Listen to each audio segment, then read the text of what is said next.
Man, Josh, so I've got this difficult employee that I've got to deal with right now.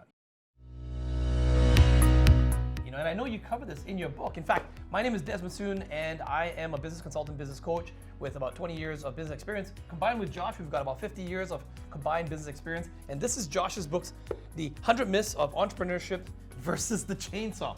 Now, Josh, you're also Canada's top-rated CPA, most sought-after CFO, business consultant, business coach in Canada. And you wrote this book covering these 100 myths that entrepreneurs like you or I, you know, we go through. And myth number 86, you say employees will stay forever.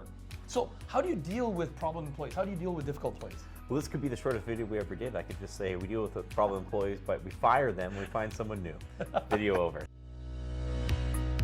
But That's it. No, don't do that. Hit the subscribe button and, you know, comment below. No, I'm kidding. Get a copy of the book. So we have to understand, first we should probably understand what is a difficult employee. Right. Okay? Yeah. Now, sometimes an employee has, it's a coaching issue, right? Yeah. They don't know how to do a particular task. Or they right? may not have maybe the skills, the intrinsic skills, or the business acumen to do it, right? That's right. Most business owners are going to get frustrated too early because they're comparing them to themselves, right? And you have to remember your business is never going to be as important to anyone else as it is to you, right? Right. So we have to understand, is that difficult employee, they made a mistake, right? Are they making a continual mistake, right? Right. How much effort have we put into training them, right? Yeah. Or are they just downright adversarial? Oh, okay. Yeah. This is different, right? Yeah. Someone who's not capable, and potentially if we invest some training to them, they get better. Yeah. They're improving. That's different, right? Versus difficult employees, where these are the people who think that I'm not mad because they made a mistake.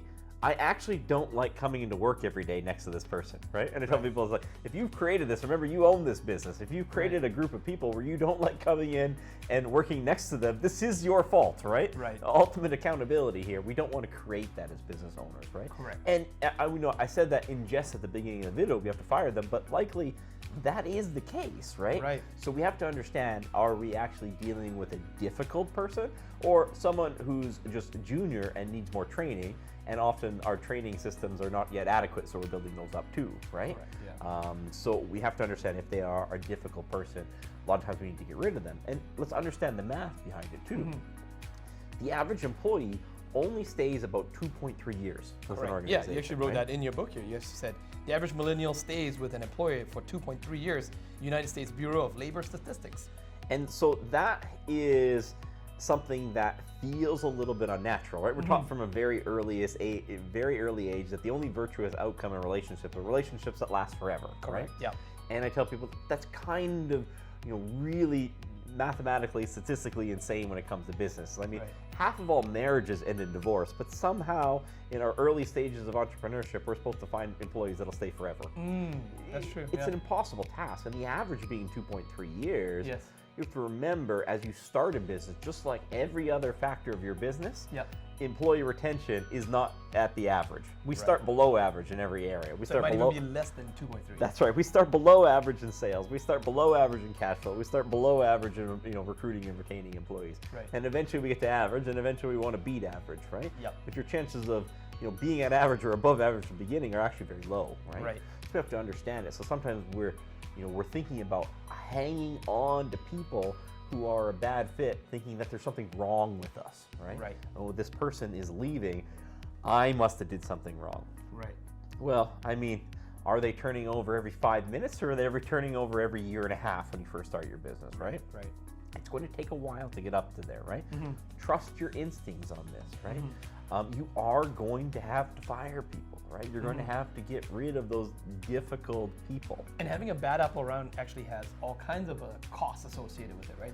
They poison other employees. They, and they actually make the A players on your team feel negative because you're giving this low-level person here, or this negative person, a lot of leeway and keep giving them chances. And that's actually going to demoralize the A players, right? I mean, think about it. If it's already demoralizing you with the highest level of motivation, because everything you have is riding on this business, imagine what it's like for your frontline worker who's making 15 or 18 bucks or 20 bucks an hour in this job.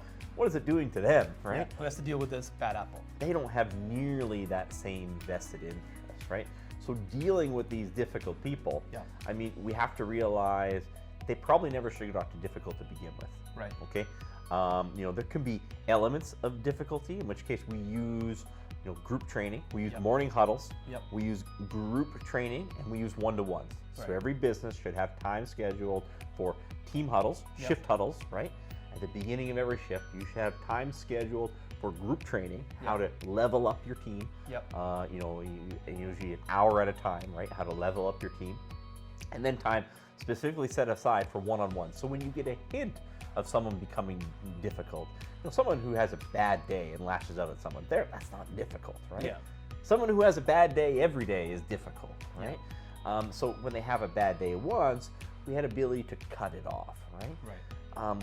But if we let it get to the point where they are difficult, and they truly are difficult at this point, we probably need to fire them, right? And I don't mean fire them. Ideally, we don't want to fire them in the future. We want to fire them today, right? Often employees get notice in, right? They give notice. A difficult person gives a notice, right? This is a ploy that'll happen, and the inclination is, on the worst end, is the business owner tries to talk them out of it. Oh, please don't give me that notice, right?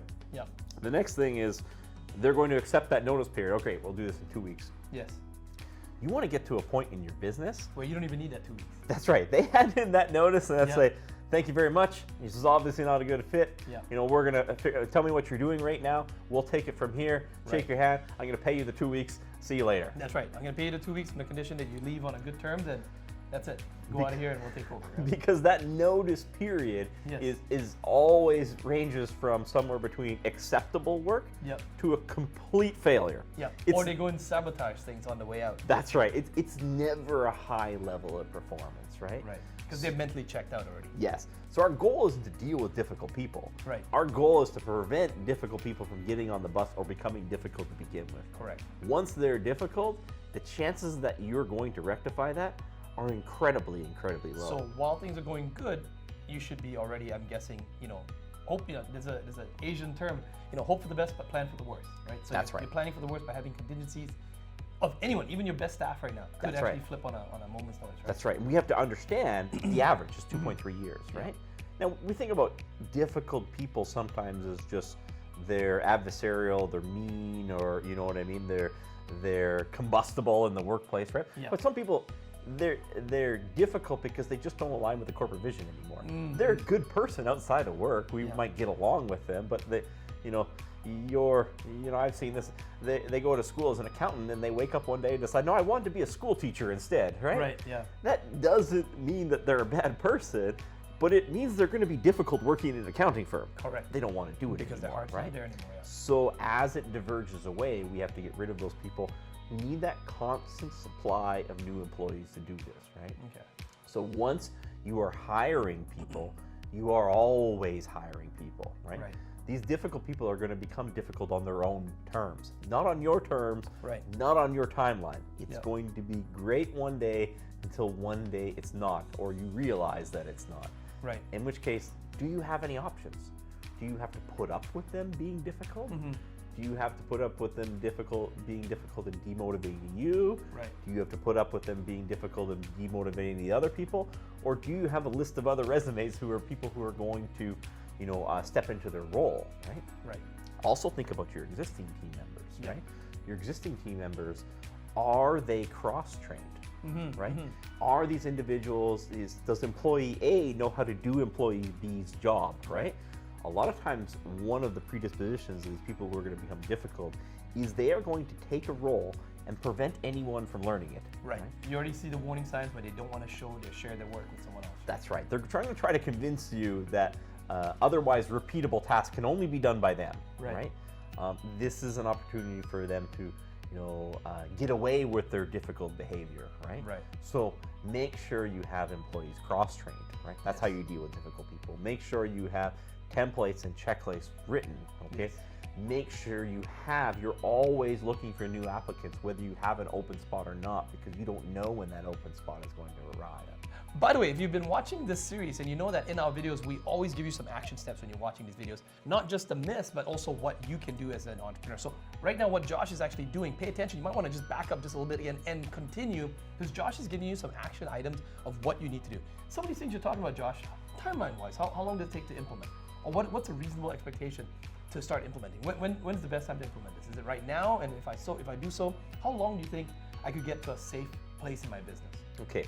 Well, the easiest thing to implement right now is let's put those things in the calendar right away. Yep. That we need shift huddles, daily huddles. Daily huddles. Okay. How long are those huddles? Those are usually 5 to 15 minutes. Right? Oh, okay, 15 minutes. We're trying to do 15 minutes a day, right? Yep. Okay. We need the ability to do staff training sessions, ideally every week. Yeah. And is it one-on-one or in a group? In a group, Okay, right? yep. These are trying to level up all the employees at once, okay? Yep. Or different departments at once if you're big enough. Yep. Okay. And then number 3, do you have time set aside for one-on-ones? When someone exhibits a characteristic of a difficult person, they're not difficult yet, do we have time to correct it, right? Right. Let's put that in the calendar first off. Okay. Once we have that blocked out, the next thing that you need to do Yes. is to be continually gathering and screening applicants. Got you it. need to give yourself options. Right. Okay. You need to give yourself options, right? That's a process. We talk about group interviews and in other videos that we have. We talk about it in the bootcamp as well. Yep. Give yourself options. Then you're going to try to cross-train different employees, right? Okay. And then not just cross-training employees, but writing checklists and templates so other people can be trained to do these tasks with as least friction as possible. Understood. Wow, if you found those tips helpful, let us know in the comments below, or perhaps you want to get some clarity and you want us to follow up on some additional information. Do write your comments and questions in the comment section below. Grab yourself a copy of the book. If you really love the book after reading it, give us a 5-star review on Amazon. We'd really appreciate it. In fact, let us know in the comments. We'd love to give you a shout out in our next video. Josh, with that, we'll see you in the next video.